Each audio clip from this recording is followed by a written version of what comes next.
السلام علیکم خاتون حضرات، میں ہوں اسرار احمد کسانہ۔ جیسا کہ آپ دیکھ رہے ہیں کہ پنجاب میں پہلا جو سیشن ہے پنجاب اسمبلی کا وہ ہوا ہے۔ اس میں جو نئے منتخب شدہ یا دھاندلی زدہ جو ممبران ہیں انہوں نے حلف اٹھا لیا ہے، اور آج وہاں پہ دوسرا اجلاس ہوگا جس میں اسپیکر اور ڈپٹی اسپیکر کا انتخاب ہونا ہے، اور اس میں ہم دیکھیں گے کہ اب کیا صورتحال بنتی ہے۔ ظاہر ہے جس طریقے سے یہ مینڈیٹ چرایا گیا ہے اس میں سے تو یوں لگ رہا ہے کہ جیسے جو ان کا پلان ہے وہ اس میں وہ کامیاب ہو چکے ہیں۔ اسی طرح اب ہم دیکھ رہے ہیں کہ نیشنل لیول پہ، فیڈرل لیول پہ بھی معاملات جو ہیں وہ اس طرح آگے بڑھیں گے۔ لیکن اب ساتھ ساتھ ہم یہ بھی دیکھ رہے ہیں کہ جو امپورٹنٹ ڈیولپمنٹ یہ ہو رہی ہے کہ عمران خان صاحب نے کہا کہ ہم IMF کو ایک لیٹر لکھ رہے ہیں کہ جو ان کو بتائے گا کہ جناب جس حکومت کے ساتھ آپ انگیج کرنے جا رہے ہیں وہ دھاندلی زدہ ہے، وہ چوری کا مینڈیٹ لے کے آئی ہوئی ہے، اور اس کے ساتھ آپ انگیج نہ کریں، کیونکہ آپ اگر ان کو قرضہ دیں گے تو کون اس کو لوٹائے گا۔ تو یہ ان کا بیسک تھرسٹ ہے۔ اور ساتھ ہی ساتھ ہم دیکھ رہے ہیں کہ جو کریک ڈاؤنز ہیں وہ اسی طرح چل رہے ہیں۔ ابھی پھر ایک دفعہ عمران ریاض خان کو دوبارہ سے گرفتار کر لیا گیا ہے، بلکہ اغوا کر لیا گیا ہے۔ تو یہ جو ساتھ ساتھ ہیومن رائٹس وائلیشنز بھی ہو رہی ہیں، یہ کس طرف ہمیں لے کے جا رہی ہیں، ان تمام امور کا جائزہ لیں گے۔ اور ہمیں جوائن کر رہے ہیں اس صورتحال پہ گفتگو کرنے کے لیے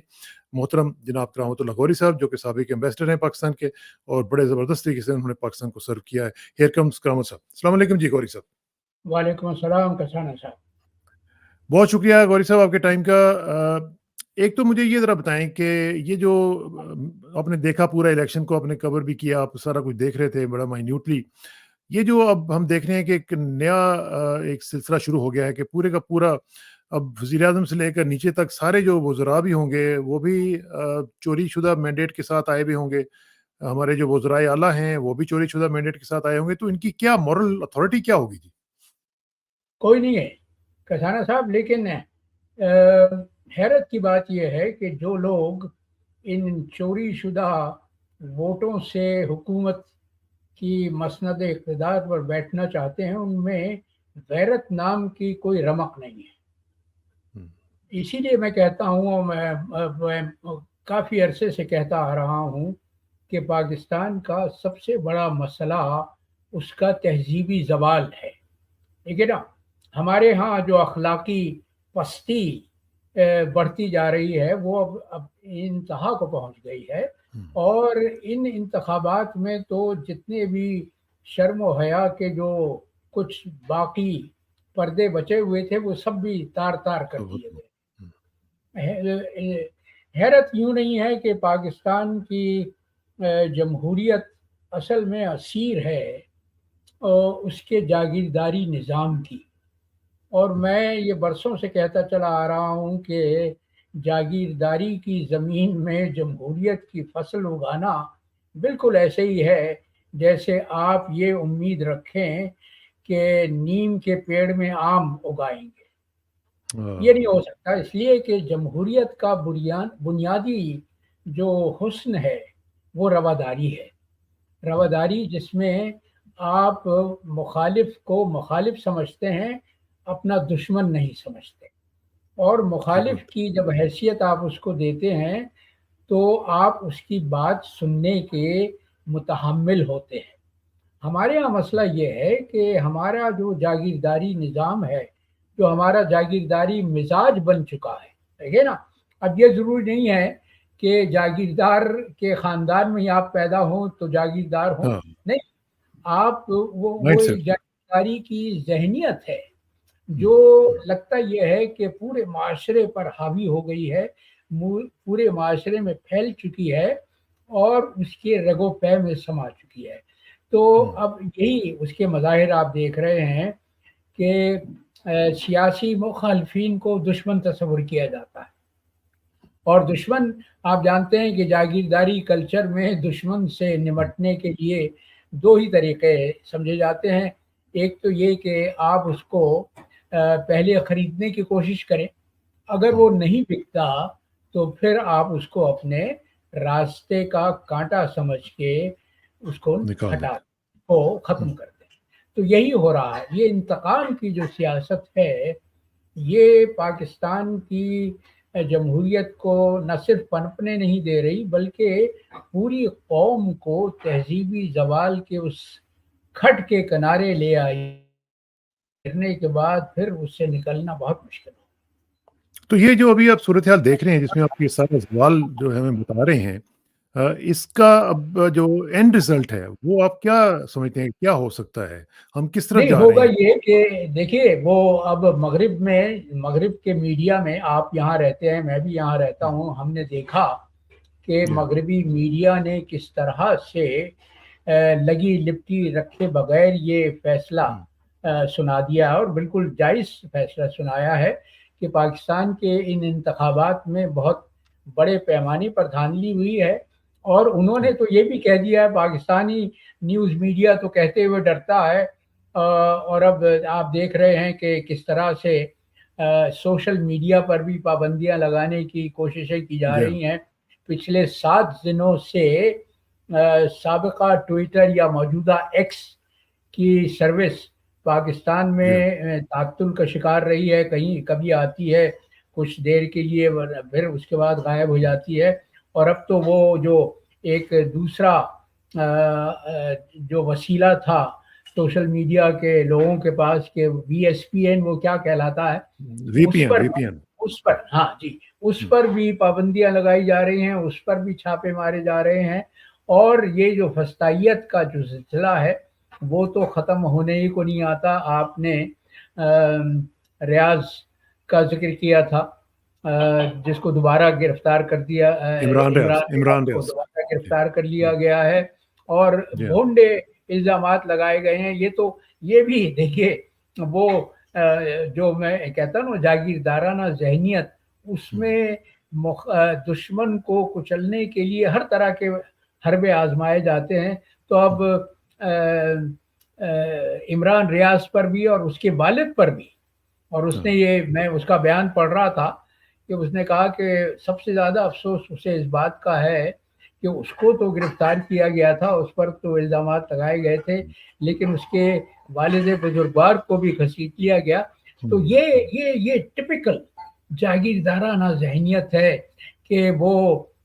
جو دشمن ہے اس کے زن و بچہ کو آپ کولوں میں پلا دیں۔ ہاں ہاں، یہ صحیح بات۔ اچھا لیکن یہ جو ہم ابھی آج جو واقعہ ہوا ہے، عمران ریاض خان والا بھی ہم نے دیکھا، وہ بھی سارا سلسلہ دیکھ رہے ہیں، لیکن ساتھ ہی ہم دیکھ رہے ہیں کہ جو مریم نواز صاحبہ ہیں ان کو اب ظاہر ہے کہ ایک پلیٹر میں رکھ کے وزارت اعلیٰ تو دے دی گئی ہے۔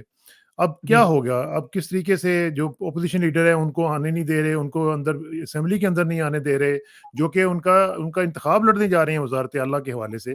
ان کو نہیں سنا تھا کہ گرفتار کر لیا ان کو گیا، لیکن بعد میں پتہ چلا کہ ان کو ان کو نہیں اسمبلی میں جانے سے روکا جی ہاں، گیا۔ جی ہاں، یا تو پھر یہ کون سی جمہوریت ہے اور یہ کون سی یہ حکومت جو ہے یہ بنانے جا رہے ہیں جس میں نہیں نہیں، اپوزیشن کے لوگوں کو آنے نہیں دے؟ جمہوریت تو یہ کہیں سے نہیں ہے کسانہ صاحب، یہ تو جمہوریت کے ساتھ بہت بھونڈا مذاق ہے۔ تو دیکھیے وہ جو کل سندھ ہائی کورٹ کے چیف جسٹس نے جو جی بے لاگ تبصرہ کیا ہے، انہوں نے کہا کہ ہاں، اگر یہ سب کچھ کرنا ہی مقصود تھا تو تو پھر الیکشن کرانے کی قوم کیا کو ضرورت؟ کیوں اس عذاب سے گزارا گیا، اس کا، اور ایک ایسے وقت میں جب ملک کا بال بال قرض میں بندھا ہوا ہے۔ آپ نے 50 ارب روپے خرچ کیے ان انتخابات کے عمل کو تکمیل تک پہنچانے کے لیے، لیکن جس طرح سے آپ نے دھاندلی کی، جس طرح سے آپ نے عوام کے، جمہور کے منشور کو چرایا، بلکہ وہ آپ نے نصف شب کو جو جی ڈاکہ ڈالا، جو نقب زنی کی، وہ اس کی تو مثال نہیں ملتی۔ دنیا میں بہت سی جگہ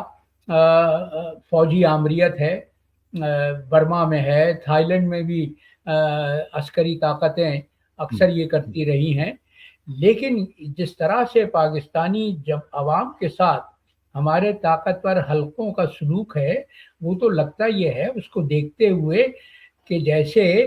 کسی غیر ملکی فوج نے پاکستان پر قبضہ کر لیا ہو، اور اب ہر طرح سے وہ پاکستان کے عوام کو ذلیل اور رسوا کرنا چاہتے ہیں، لیکن یہ کرتے ہوئے انہوں نے اصل میں اپنے آپ کو بے لباس کر لیا۔ اب دیکھیے کہ اس قوم نے اپنی فوج سے بے تحاشا محبت کی، بلکہ میں تو ان لوگوں میں سے ہوں جو ہاں، بلا خوف تردید یہ کہتے ہیں کہ بلا جواز محبت کی اس اس کے باوجود کہ یہی فوج تھی جس نے آج سے 54 برس پہلے آدھا پاکستان گنوا دیا تھا، لیکن اس سے سبق کوئی نہیں سیکھا۔ آج بھی منو ان وہی حربے آزمائے جا رہے ہیں جو 1970 کے انتخابات کے بعد مشرقی پاکستان میں آزمائے گئے تھے، اور جن کا نتیجہ دنیا نے دیکھ لیا کہ آپ کو عبرتناک شکست ہوئی۔ آپ کے 93,000 فوجیوں اور دوسرے سویلینز نے اپنے بدترین دشمن کے سامنے ہتھیار ڈالے، رسوا ہوئے، بدنام ہوئے، جگ ہسائی کا موقع دیا اور آدھا ملک بھی گنوا دیا۔ لیکن آج بھی وہی طاقت کا نشہ ہے، وہی خناس ہے ذہنوں میں کہ اب بھی ہم ڈنڈے کے بل پر عوام کے مینڈیٹ کو بدل دیں گے، اور ابھی تک تو وہ کامیابی لگ رہے ہیں، لیکن ظاہر ہے کہ اس میں ایک ریزسٹنس ہو رہی ہے۔ ہم دیکھ رہے ہیں کہ لوگ جو ہیں وہ اس کے خلاف کھڑے بھی ہو رہے ہیں، آواز بھی اٹھا رہے ہیں۔ اچھا، ایک ہی اسی طرح کی جو آواز ہے وہ عمران خان صاحب نے اٹھائی ہے، اور انہوں نے کہا کہ ہم ایک لیٹر لکھ رہے ہیں IMF کو، اور ان سے ہی ہم یہ کہہ رہے ہیں کہ جناب یہ جو آپ ان کے ساتھ پلان کر رہے ہیں انگیج کرنے کا اور ان کو قرضہ دینے کا آپ سوچ رہے ہیں، تو یہ دے گا واپس کون آپ کو؟ کیونکہ یہ تو حکومت جو ہے یہ تو مینڈیٹ چرا کے آئی ہوئی ہے، یہ تو لیجٹ حکومت ہی نہیں ہے۔ یہ تو اب اس کے اوپر ایک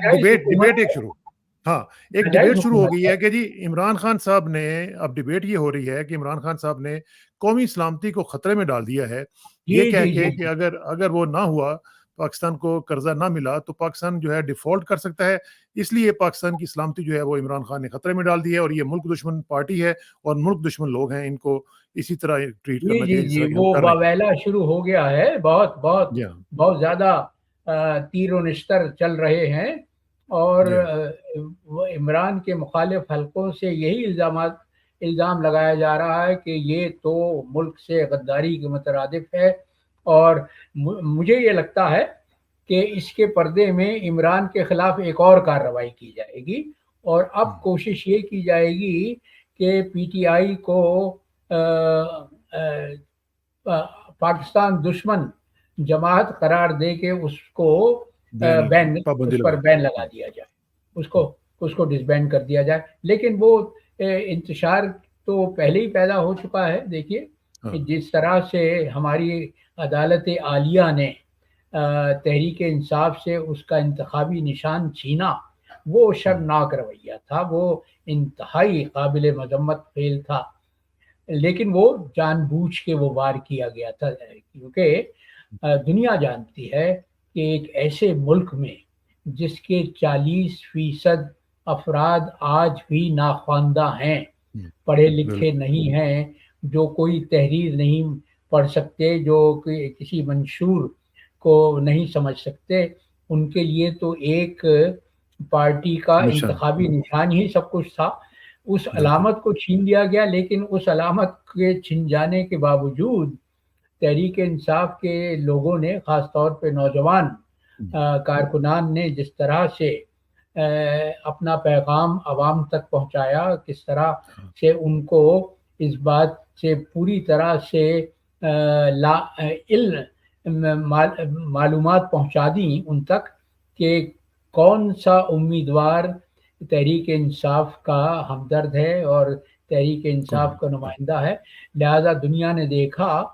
کہ اتنی بڑی تعداد میں لوگ ووٹ دینے کے لیے نکلے جتنا پاکستان کی تاریخ میں آج تک اس سے پہلے نہیں نکلے تھے۔ اور پھر اس کے بعد وہ جو یہ سمجھتے تھے کہ انہوں نے تحریک انصاف کو زندہ درگور کر دیا ہے، وہ پھر اس کے بعد حرکت میں آئے جب نتائج آنے شروع ہوئے اور ان کی آنکھیں کھلی کہ ان کا تو پاسا پلٹ گیا تھا، اور جو کچھ بھی ان کا منصوبہ تھا اس کے خلاف منظرنامہ ترتیب پا رہا تھا۔ تو پھر اس کے بعد شب خون مارا گیا آدھی رات کے بعد، پھر نتائج کو جس طرح سے ڈاکٹر کیا گیا وہ نتیجہ آج آپ کے سامنے ہے۔ لیکن اس میں غوری صاحب آپ نے ساری زندگی یہی معاملہ جو ہیں وہ طے کرتے رہے ہیں آپ، یہ جو IMF کو خط لکھنے کا معاملہ ہے، کیا ہماری سلامتی جو ہے، قومی سلامتی، وہ اس قدر کمزور ہے کہ خط لکھنے سے وہ انڈینجر ہو جائے گی اور اس کے اوپر بہت بڑا سوالیہ نشان پیدا ہو جائے گا؟ نہیں نہیں ایک نہیں، خط کوئی لکھنے نہیں، سے کیا ہو جائے گا؟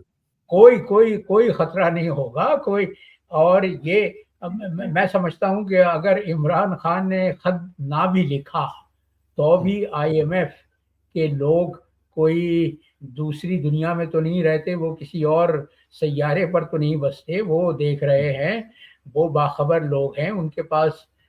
معلومات کے وسیع ذرائع ہیں، ان کے نمائندے پاکستان میں بیٹھے ہوئے ہیں. ظاہر ہے کہ وہ نمائندے خاموش تو نہیں رہیں گے، وہ اب تک پوری رپورٹ بھیج چکے ہوں گے اپنے صدر دفتر کو واشنگٹن میں کہ کس طرح سے پاکستان میں دھاندلی ہوئی ہے، کس طرح سے عوام کے مینڈیٹ پر ڈاکہ ڈالا گیا ہے. تو میں یہ سمجھتا ہوں، جہاں تک میں IMF کو جانتا ہوں، کہ وہ اس تمام منظرنامے کو دیکھتے ہوئے عمران کے خط لکھنے یا نہ لکھنے سے کوئی فرق نہیں پڑے گا، وہ اپنا دماغ خود پیدا کریں گے،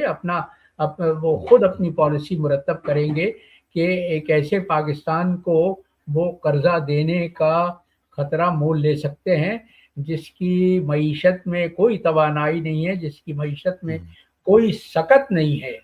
کہ وہ ان قرضوں کو لوٹا سکے. اور آپ دیکھیے کتنا بڑا چیلنج ہے ہمارے سامنے کہ اگلے مالی سال میں ہمیں 24 ارب ڈالر کے قرضے واپس کرنے ہیں، واپس کرنے، ہاں، کہاں جبکہ سے کریں گے؟ صورتحال یہ ہے کہ آج آپ کے اسٹیٹ بینک میں جو کل 8 زر مبادلہ کے ذخائر ہیں وہ 8 ارب ڈالر کے ہیں، اور ان 8 ارب ڈالر میں بھی زیادہ رقم وہ ہے جو رول دوست اوور ممالک نے ڈپازٹ کے طور رول پہ اوور کے رکھوائی. لیے. جی ٹھیک بات، ٹھیک بات.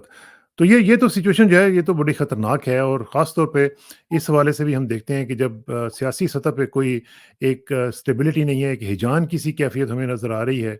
تو اس صورتحال میں جو فیڈرل گورنمنٹ اب بنائی جائے گی، جس میں ہم دیکھ رہے ہیں کہ پیپلز پارٹی نے بھی اب سوچ لیا کہ ہم ان کے ساتھ مل جائیں گے، اگرچہ انہوں نے جی کہا کہ ہم کابینہ میں نہیں جائیں گے. تو پھر اس کا کیا مستقبل ہوگا، اور کس طریقے سے یہ حکومت چلے گی جس کا نہ تو مینڈیٹ ہوگا، نہ ہی ان کے پاس کوئی مورل اتھارٹی ہوگی، اور اپوزیشن بھی جو ہے وہ انتہائی اسٹرانگ قسم کی ہوگی؟ انتہائی مضبوط قسم کی ہے. جی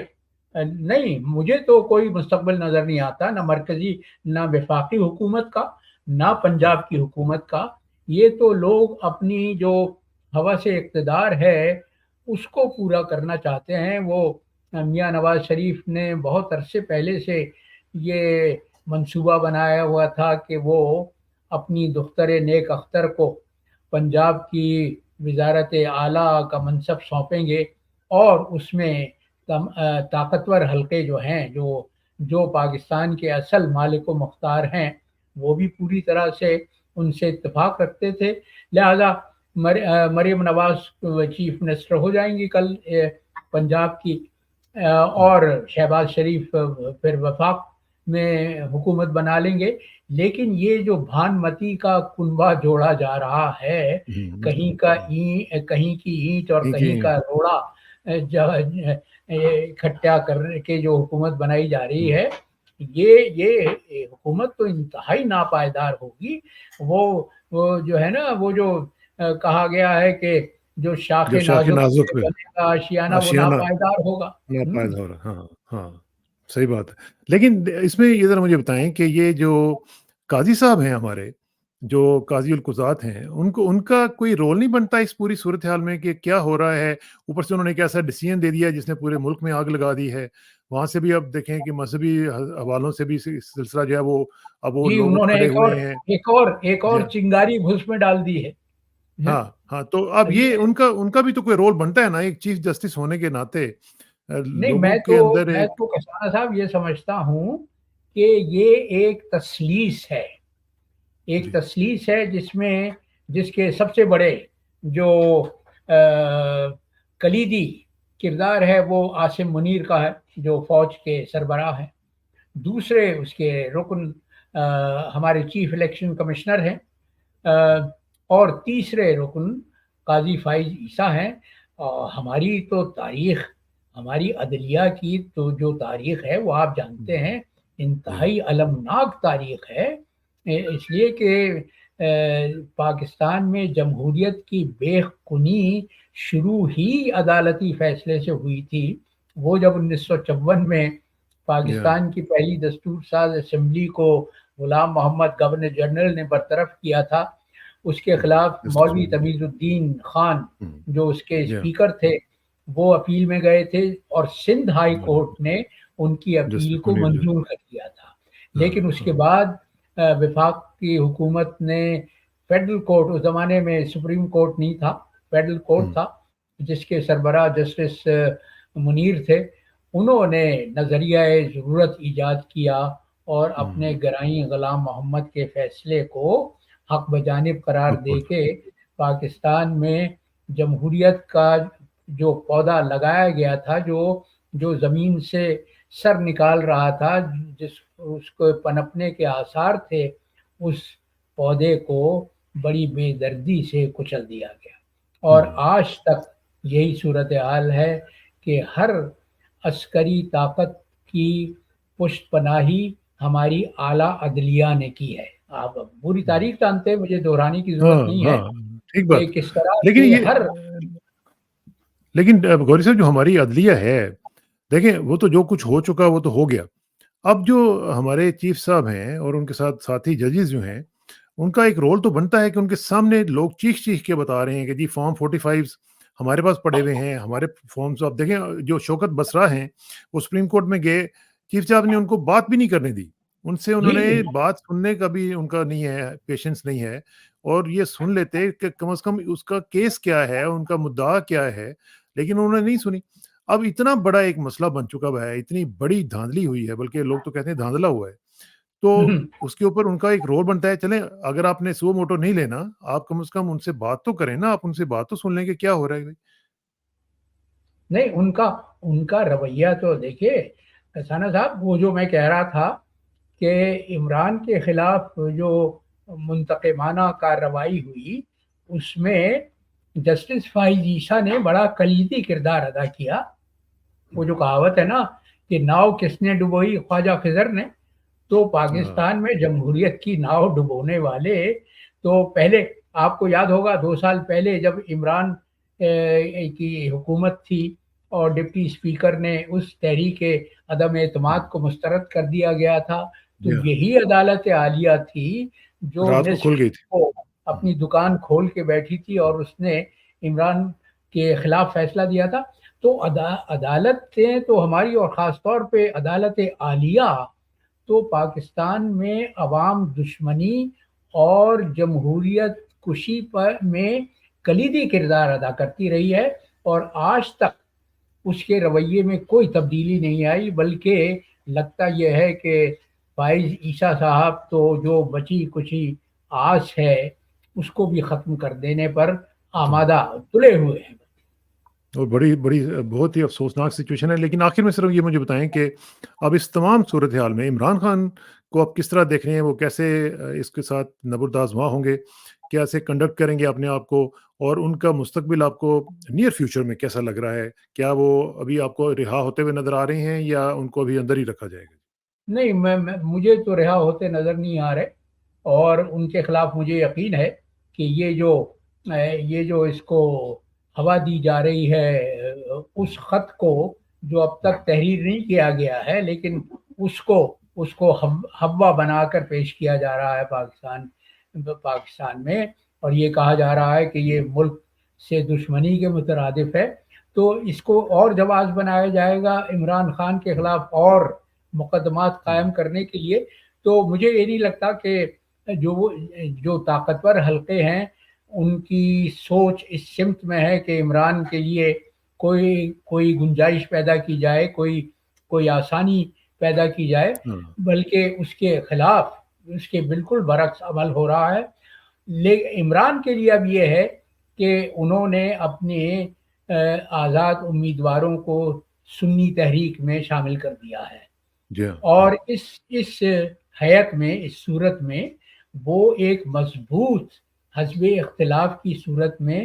پارلیمان میں بیٹھیں گے، اور اس حکومت کی کڑی نہ صرف تنقید کریں گے بلکہ اس سے اچھی طرح سے باز پرس کریں گے، اور اسی لیے یہ امکانات بہت واضح ہیں کہ جو حکومت یہ ان چوروں